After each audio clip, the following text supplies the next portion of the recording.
আস্তাগফিরুল্লাহ পড়ার অলৌকিক ঘটনাসমূহের দ্বিতীয় পর্ব।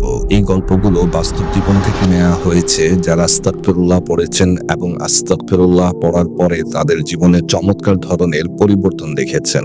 আপনিও মনোযোগ দিয়ে শুনবেন যাতে আমরা আস্তাগফিরুল্লাহর বরকতে আমাদের জীবন এবং আখিরাতে জীবন দুটিকে সাফল্য ও শান্তিময় করতে পারি। দ্বিতীয় পর্বের গল্পটি হচ্ছে একজন মুসলিম ভাই যিনি ওয়ার্ক পারমিট ভিসাতে ইতালি গিয়েছিলেন ওখানে কাজ করার উদ্দেশ্যে।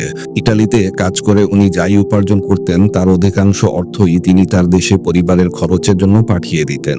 সেই টাকা দিয়ে তার বৃদ্ধ মা বাবার ওষুধের খরচ, বাচ্চাদের পড়াশোনার খরচ এবং তার পারিবারিক সকল খরচ বহন করা হতো। উনি যেহেতু শ্রমিক ভিসায় গিয়েছিলেন, ওনার মূল কাজ ছিল লোডিং এবং আনলোডিং এর কাজ করছিলেন। কাজে থাকা অবস্থায় লিফট থেকে ওনার পা পিছলে যায় এবং উনি 3 তলা থেকে নিচ তলায় পড়ে যান। 3য় তলা থেকে মাল সহকারে নিচে পড়ে যাওয়াতে ওনার পায়ের হাড্ডি এবং মেরুদণ্ডের হাড্ডি ভেঙে যায়। উনি যে প্রতিষ্ঠানে চাকরি করতেন সেই প্রতিষ্ঠানটি ওনার চিকিৎসার সমস্ত ব্যবস্থা করে, কিন্তু যেহেতু ওনার মেরুদণ্ডের হাড্ডি ভেঙে গিয়েছিল তাই ডাক্তারের কথা মতে ওনার অপারেশন করার প্রয়োজনীয়তা দেখা দেয়। কিন্তু ডাক্তারের ভাষ্য অনুযায়ী যদি অপারেশন সাকসেসফুল হয় তাহলে উনি পঙ্গু হয়ে সারা জীবন বেঁচে থাকবেন, কিন্তু তারপরও এই বেঁচে থাকার সম্ভাবনা ছিল মাত্র 5%। তারপরও যদি উনি বেঁচে যান, অপারেশনে ওনাকে সারা জীবন পঙ্গু হিসাবে থাকতে হবে। আর 95% সম্ভাবনা ছিল অপারেশন সাকসেসফুল হবে না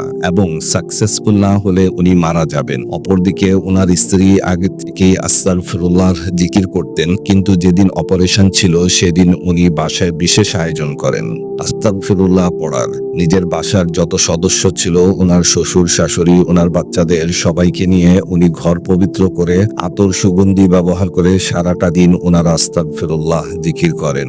এরপর হলো আল্লাহর কারিশমা, আল্লাহর সাহায্য চলে আসলো। পরের দিন ওনার কাছে ইটালির থেকে ফোন আসলো এবং ওনাকে জানানো হলো যে অপারেশন সাকসেসফুল হয়েছে। যে ডাক্তার অপারেশন করেছেন উনি নিজে অবাক হয়েছেন। উনি বলেছেন যে আমি আমার জীবনে এরকম আগে কখনো দেখিনি, যেখানে অপারেশন সাকসেসফুল হওয়ার সম্ভাবনাই ছিল মাত্র 5%, আর সাকসেসফুল হলেও পঙ্গু হয়ে থাকতে হতো, সেখানে অপারেশন সাকসেসফুল হলো এবং উনি আর পঙ্গু হয়ে থাকতে হবে না, উনি একজন সুস্থ মানুষের মতো জীবনযাপন করতে পারবেন। ডাক্তার বললেন এই অলৌকিক ঘটনা কিভাবে হলো আমি নিজেও জানি না, তার ব্যাখ্যা ওনার কাছে ছিল না। এটি ছিল আস্তাগফিরুল্লাহ পড়ার আরেকটি জীবন্ত উদাহরণ। এরকম অসংখ্য বাস্তব জীবনের গল্প রয়েছে আস্তাগফিরুল্লাহ পড়ার। আমি সিরিজ আকারে একের পর এক ভিডিও দিব। আপনারা সাবস্ক্রাইব করে চ্যানেলটির সাথে থাকবেন এবং ভিডিওকে বেশি থেকে বেশি লাইক করে আমার উৎসাহ যোগাবেন যাতে আমি বেশি করে আপনাদের জন্য ভিডিও বানাতে পারি। সবাই ভালো থাকবেন। আসসালামু আলাইকুম।